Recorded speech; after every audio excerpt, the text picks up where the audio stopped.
we'll continue with what we with the entropy topic that we started last time, and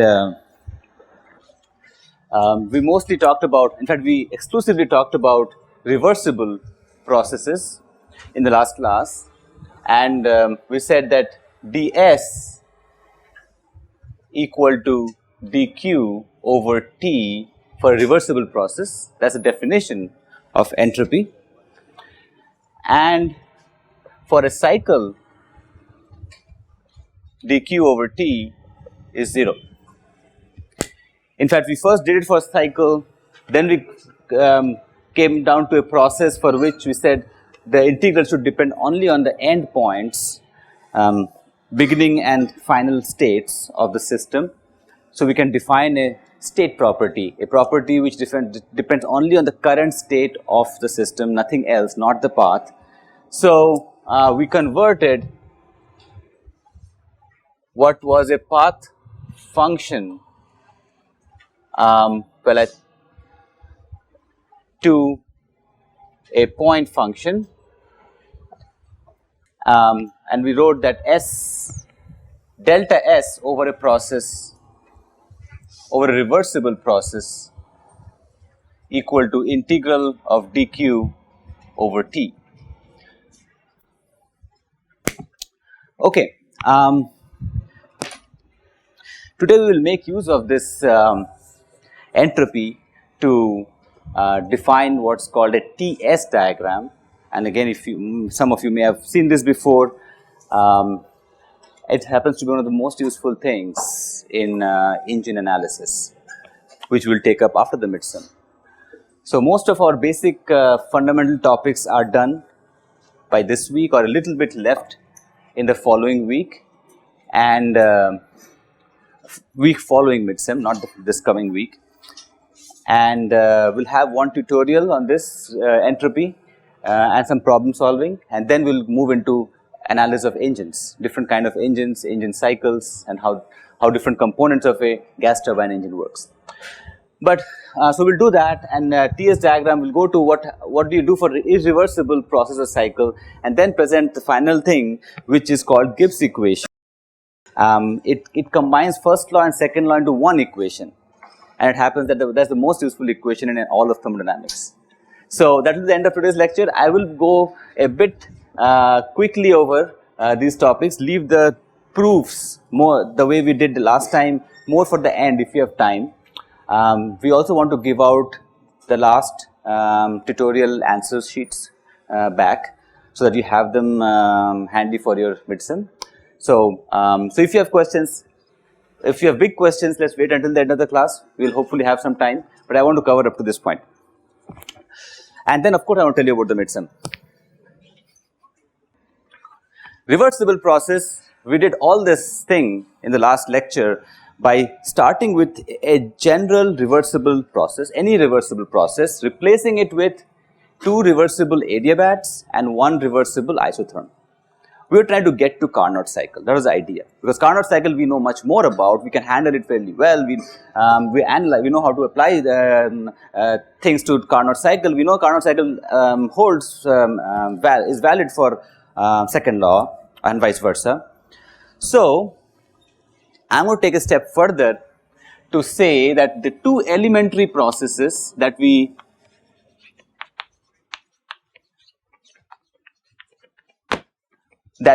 had last time, which can replace any reversible process. One was reversible isotherm, and the other was reversible adiabat. Reversible isotherm means means T equal to constant, and reversible adiabat means Q equal to 0, but what is constant? That's right. But one quantity that's constant for reversible adiabatic? S, exactly. For a reversible process, the heat transfer decides directly what the entropy change is. And if it's adiabatic, heat transfer is 0, then S is constant. Extremely important to keep in mind.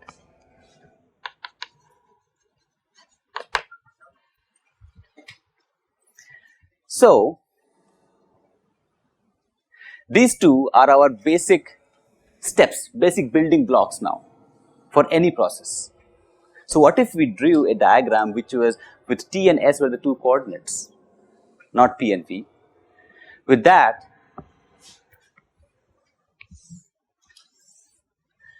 T on y axis, S on the S horizontal axis.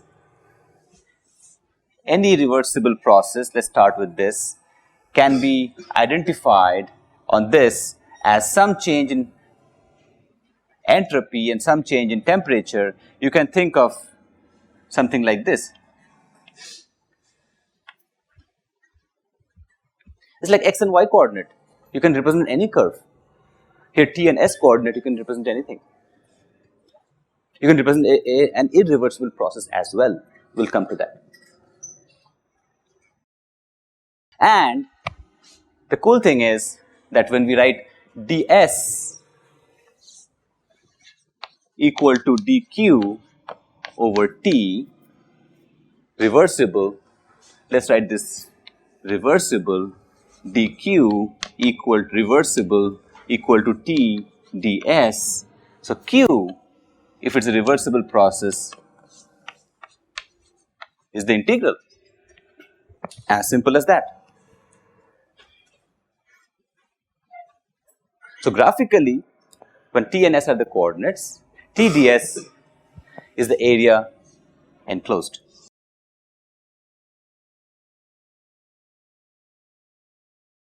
The area under the curve is the heat transfer.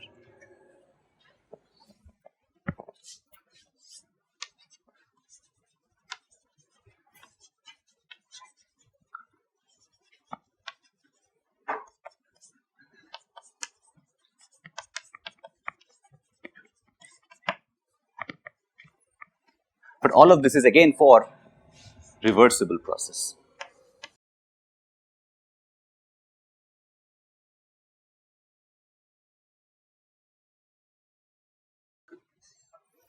All right. Let's go to Carnot cycle.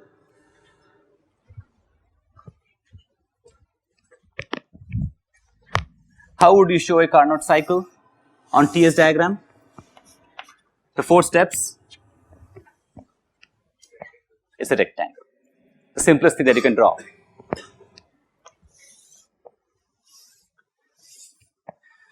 The 2 heat addition steps, if you mark it A, B, C, D as the 4 corners, the heat addition step is isothermal, constant temperature, Q1, and we see it takes place at a temperature of T1. The heat rejection step, which is not quite a straight line yet, but it's at T2, Q2, and the other two steps are reversible adiabatic expansion and compression. This is the way we had shown.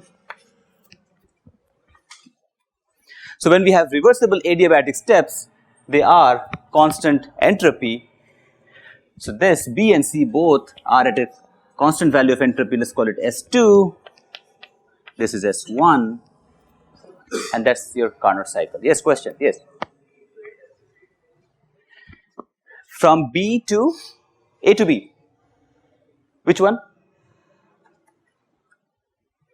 The heat addition step. Sorry, D to A, I'm sorry, here. D to A temperature increases. We're compressing the gas. This is the arrow, let me put it this way.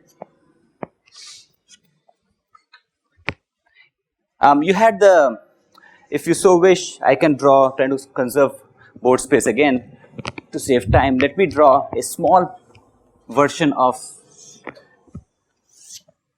the PV diagram. So, here is A, B, C, D, A to B, B to C, C to D. So, here pressure would drop and expansion process work, remember? So, you can relate the two, same thing, and go back and check if you're fine. Okay, anything else? All right.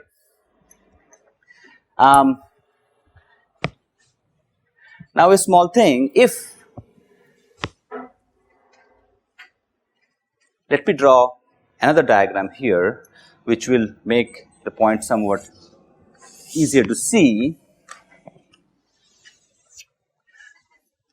If we had the same two temperatures and we had heat addition and heat rejection steps as reversible, but for the time being, assume that the compressor or the compression step had friction, not reversible. So I would draw a picture which is like this.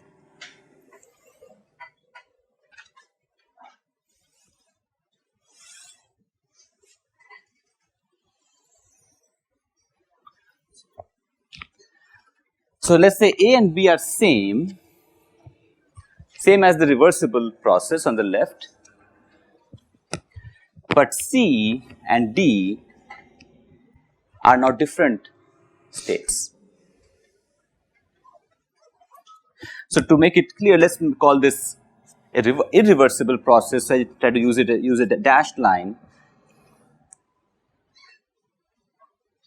So this is reversible, and the other two are irreversible.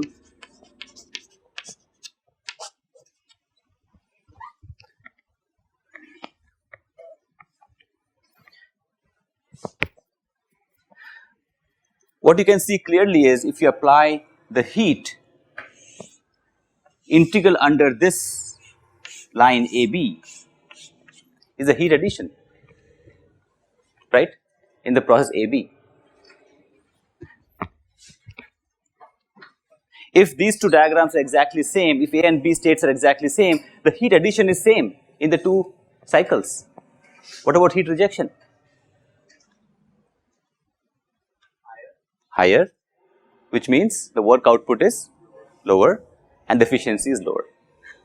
So you can very easily see it immediately from this TS diagram, which is far more convenient, far more useful in many ways to see that work heat interactions. This is the area under the lower line C to D, which is the heat rejection area.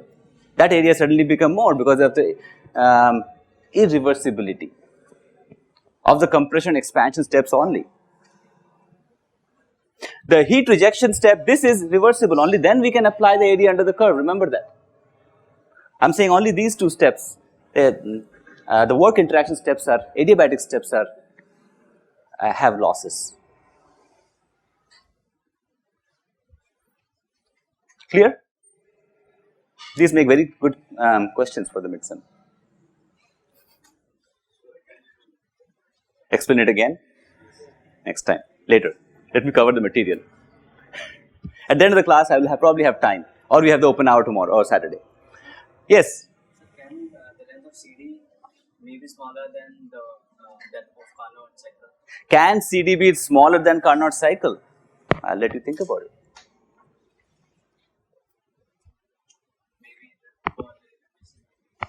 Can it? You'll probably violate second law or Carnot's theorem, whichever way you think about it. Alright, let me take the next topic. Next thing that I want to say is irreversible cycle.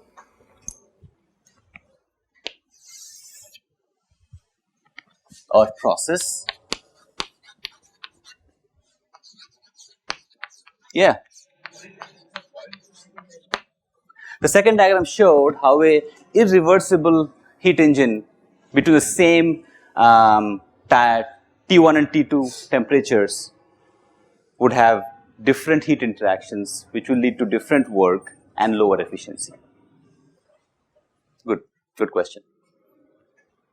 Good to say it out clearly. Fine. So I didn't.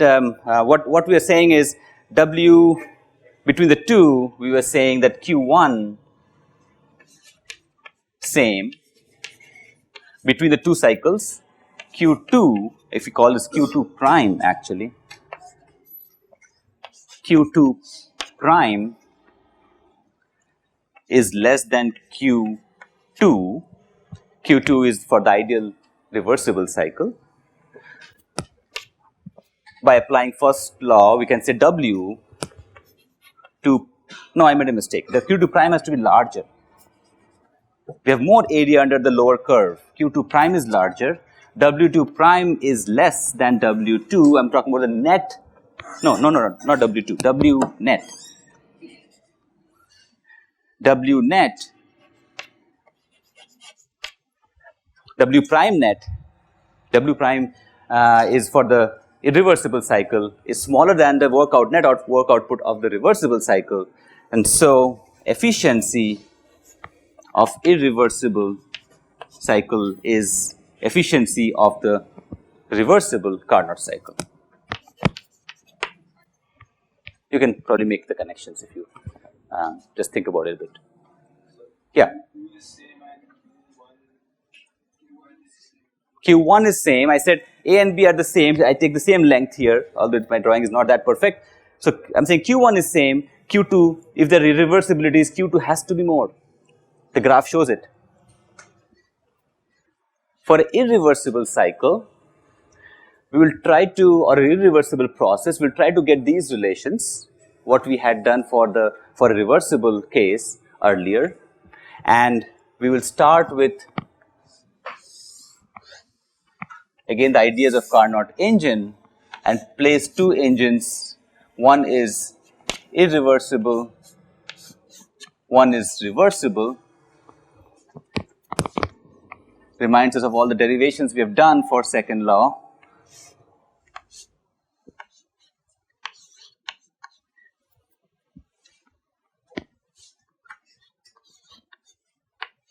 In fact, we make the two engines such that Q1 is same, just like what we have drawn in this two TS diagrams.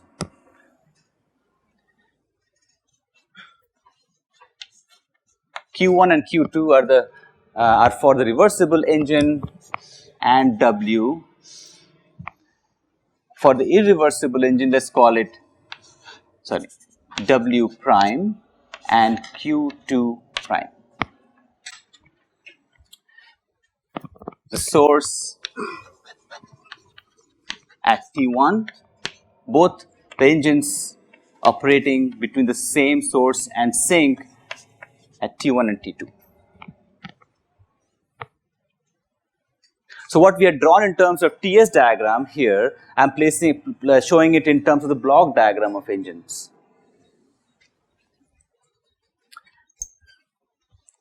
And then for the reversible engine, Q1 over Q2 equal to T1 over T2.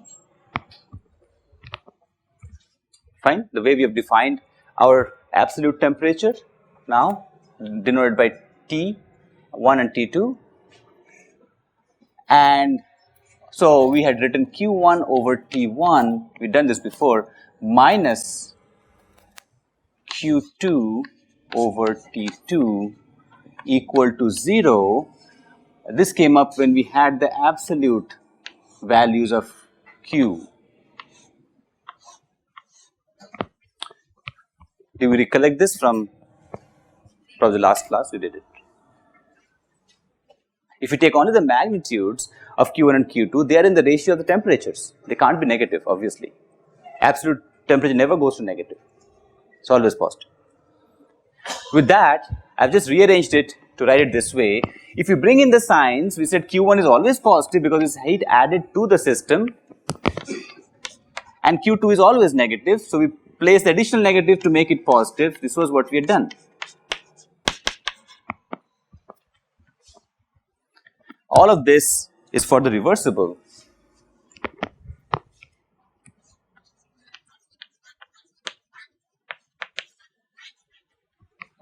cycle, which is on the right, reversible cycle.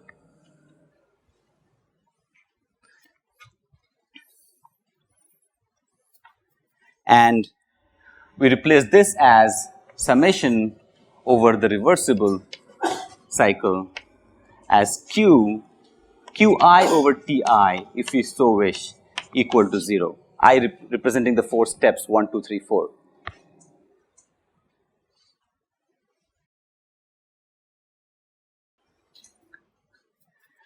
And now, for the irreversible,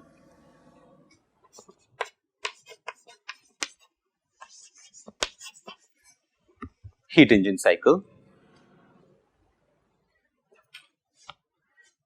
we would write Q1 over T1 plus Q2 prime over T2 is less than 0. Anybody can tell me why? Obviously. Good. So, here with me. So, Q2 prime is greater than Q2 right here. Q2 prime is greater than Q2, so you are subtracting a larger number from Q1 by T1, so it has to be less than 0. And again we say that these are the 2 steps where there is non-zero Q, the other 2 steps are adiabatic. So, we say add all the 4 steps, the other 2 has 0 contribution, and we say over the irreversible cycle, summation of Qi over Ti less than 0.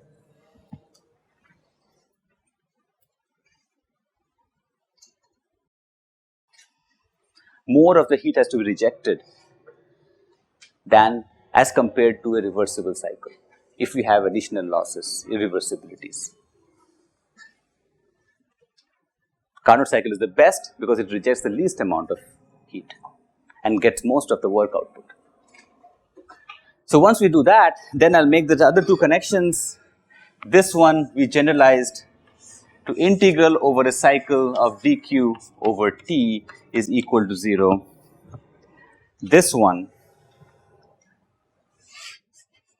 integral dq over t is less than 0.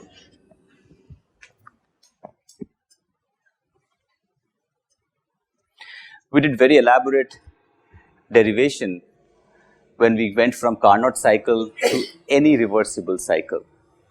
There is another derivation which takes us from an irreversible 4-step cycle to any general irreversible cycle. It is given in the book. I will keep it till the end. It is not essential, but the idea should be clear that what we are doing. That if you can get a feel of how we are going through, we can look at the derivation, and there are minute details to work out, and we can understand it. And if time permits, we will do that also. But this is the generalization of this.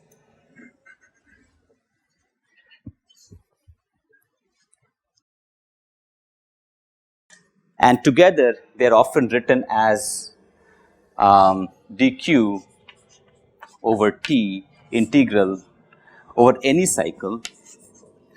If I call this as reversible, this lower one as irreversible, then over any cycle it is less than or equal to 0.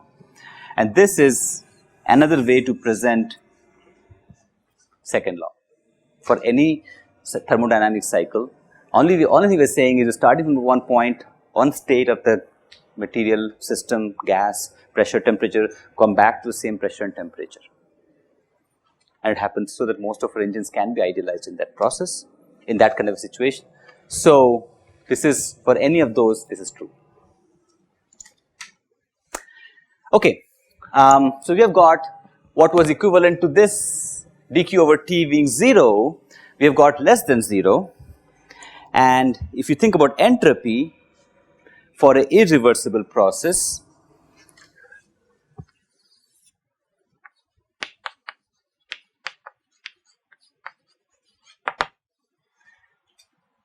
ds dq over t, it's greater than dq over t. Let me write first reversible and put the equal sign. If there are no losses, no friction, ideal situation, then the heat addition will exactly give you the change in entropy. If there are losses, for when it is irreversible,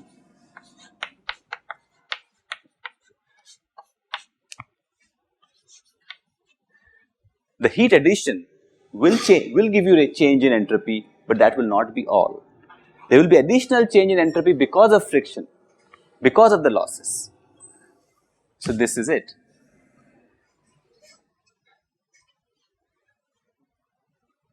Agreed? I'm not again proving it, I'm just giving you the idea. Another way to write it is that ds is equal to dq plus ds because of irreversibility.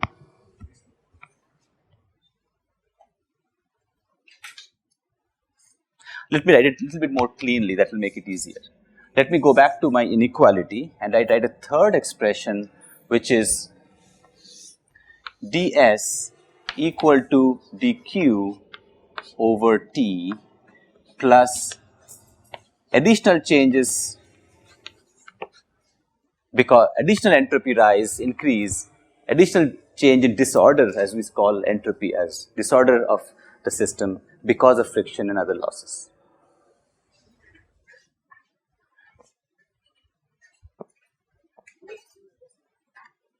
Okay, so this one, right, so this one is for any process.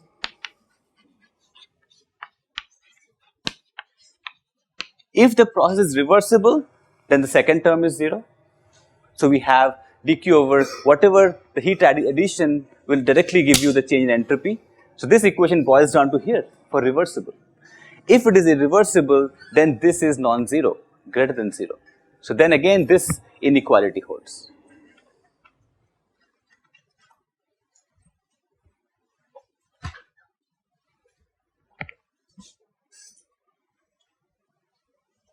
Questions? Yes. Yesterday we defined ds equal s as that. So what is? We defined ds as dq over t for reversible process. Now, if the process is irreversible, what do we do? Is that a question? How do we define entropy? Anybody wants to answer that? The definition of entropy was for a reversible process only.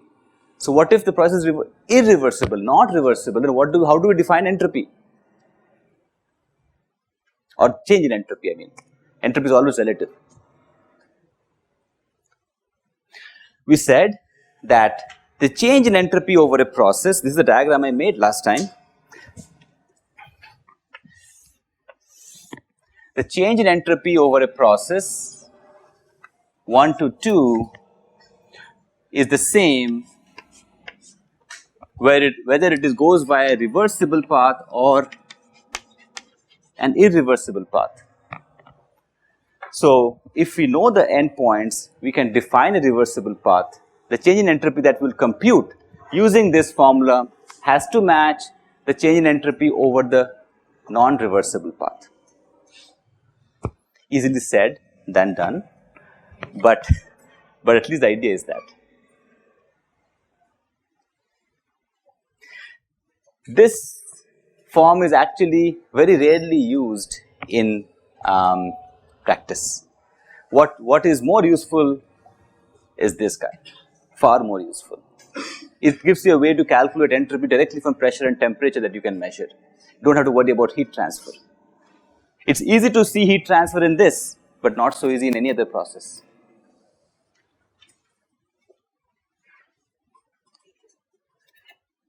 Shall we go on to that? All right. Yes. Correct. Something must be different then.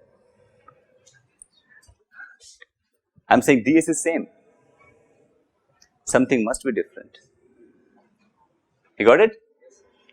Everybody else got it too? Got the question even without me repeating it? No, at the end? His question was, if ds is same, then you start to think that the heat transfer is same. And then you get confused that why is S not same? Now you're saying S is same over the process, but heat transfer has to be different then. S depends only on the endpoints. Got it?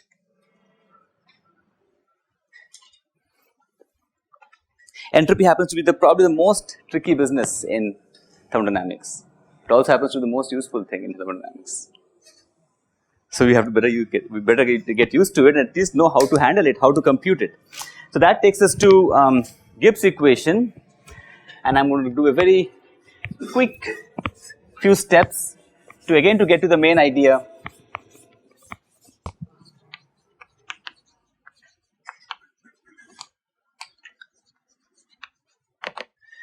Gibbs equation is a combination of first and second law.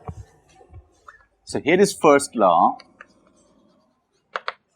dq minus dw equal to du, and I'm going to go a bit fast, so take notes quickly.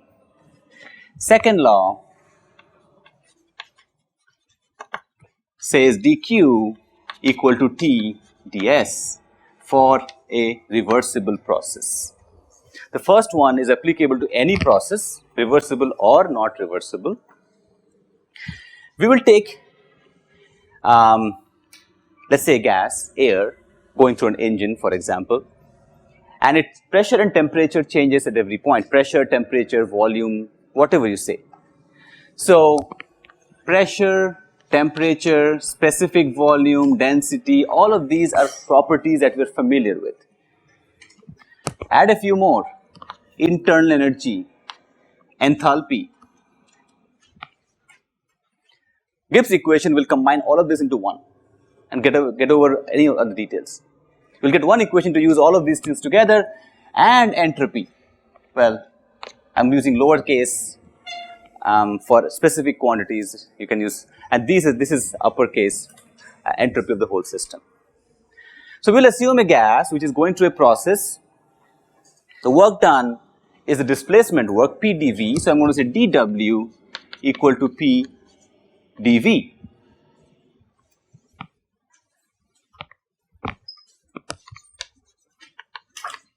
Displacement work.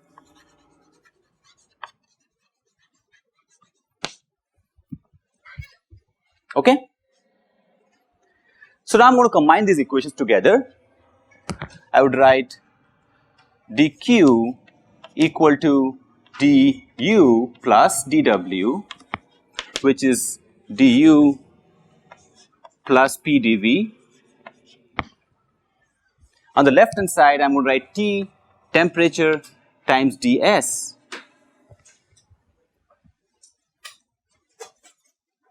And you're almost there. You do one more change to make it more in tune with what you see as Gibbs equation in books and literature.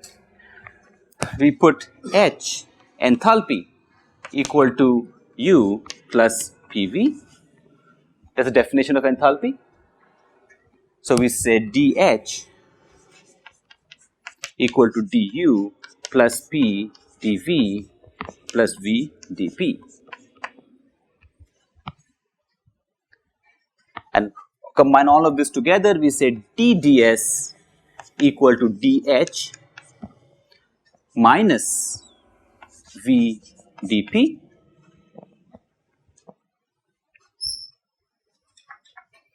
Or dH equal to T ds plus V dP. These are the two forms of Gibbs equation that you would find most common. Yes, question? This part is only for reversible. You're right.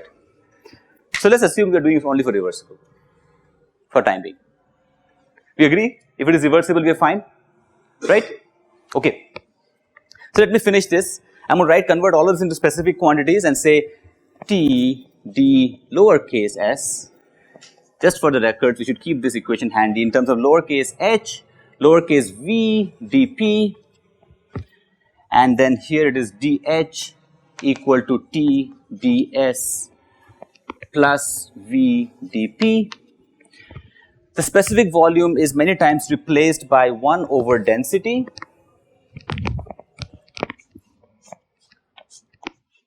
So I'm going to have both of these on the board.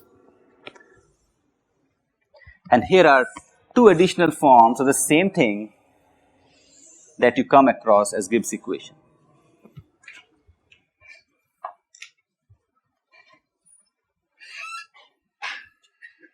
Still assuming that we are still and we are dealing with reversible processes. So why is it so useful? Because it relates entropy to pressure, density or volume and enthalpy, but enthalpy can relate to temperature. So I am going to take this further for an ideal gas to see what we get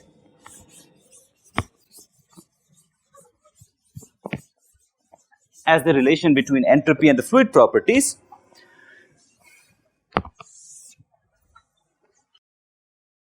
Ideal gas or perfect gas as it's called.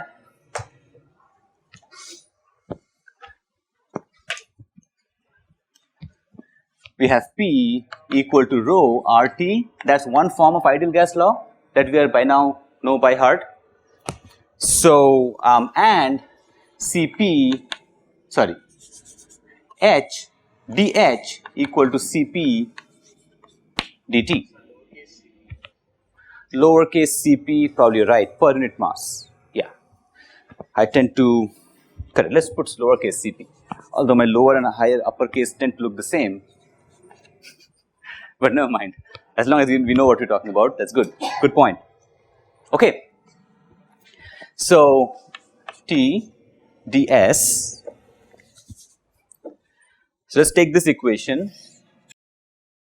T ds or divide through by temperature. We said ds equal to Cp lowercase Cp dt over T minus dP over rho times T.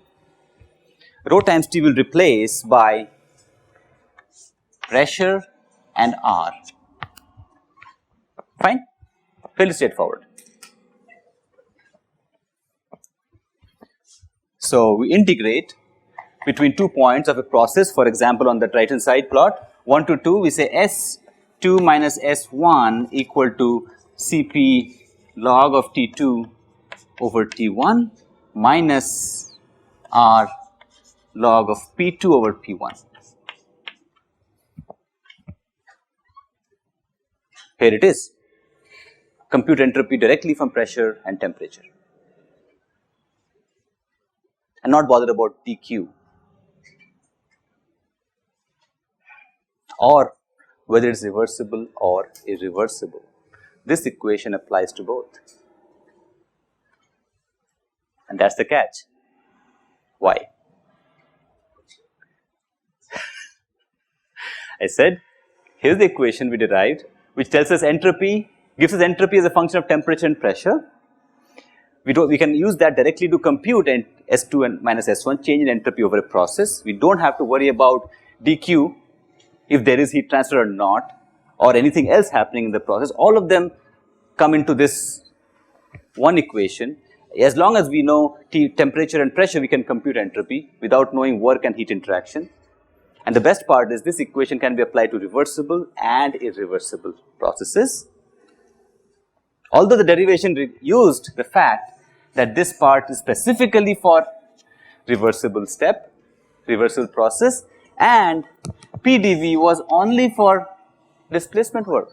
I don't know, there may be many other kinds of work. We always have shaft work. It turns out that is always true. And that's what makes it so powerful. The question is why? All are point functions. That's the simple answer. Does that tell with everybody? They depend only on the endpoints, do not depend on what's in between. It's a little difficult to digest, even if you can swallow it, but that's the answer.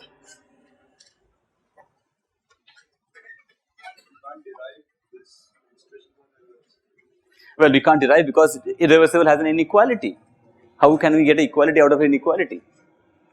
But here is the answer. The thing is, the real reason is that S, T, P, all are point functions, which means they depend only on endpoints, do not depend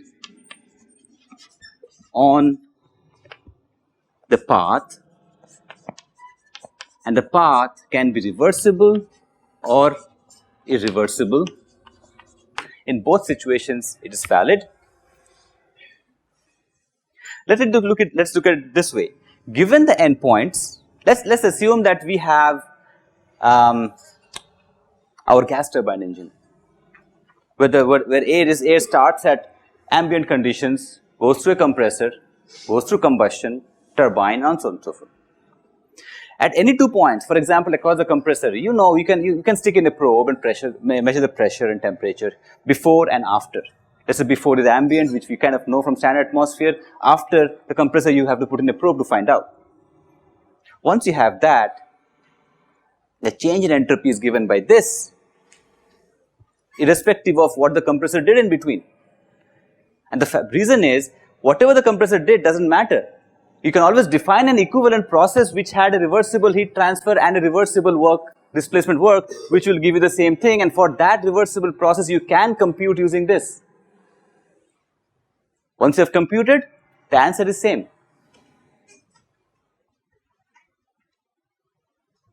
Did I confuse you more than earlier? Okay. Think about it a little bit. It's very handy in our engine analysis. What did I say? How exactly is it handy? Because S2 minus S1. Correct. The change in entropy is very handy, as we will see. The first thing I can say is, for that picture I erased here, for the Carnot cycle or the irreversible cycle between two, you can see how much entropy increases between two, let's say the compression process or the combustion process and so on. We'll have to see how it applies. Only then it will be more useful. The impact will come out when we do the analysis of those engines. But for the time being, it allows us to compute entropy as a function of pressure and temperature. Let's be that much is important enough. Even though definition of entropy depends on so many other things and fairly complicated and confusing, finally it comes down to something like this. Let's say this itself is useful and important enough for now. I think this is where we'll stop. We're almost out of time. Let me highlight this one.